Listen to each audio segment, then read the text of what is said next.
So here's another case of you guys needing to make sure you're hiring the right person for the job.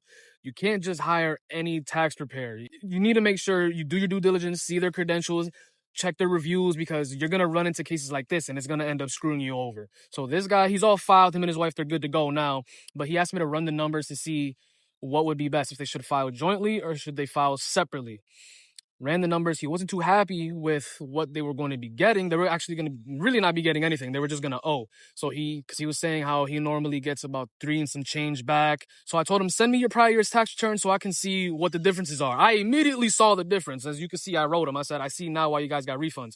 Their last tax guy filed them separately. And when he was saying separately, I was assuming he meant Mary filing separately. I didn't know the last tax guy was completely filing them separate and filing them both under head of household. That's crazy. If once you're married, you don't qualify for head of household no more.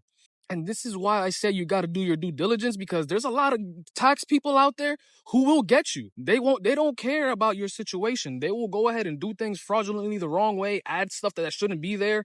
And then when you hear back from the IRS, they ghost you. You never hear from them again. That's not what we do here. We do everything legitimately, and we always make sure you're going to get the maximum refund or the maximum amount of tax savings. So with all that being said, today is the tax filing due date for anyone who is on an extension. You need to make sure you get that done by midnight, or you're going to end up paying penalties and interest. And if you just flat out haven't filed taxes or haven't filed an extension, I don't know what you're waiting for. Are you really waiting for the IRS to send you a letter in the mail saying you owe them $20,000?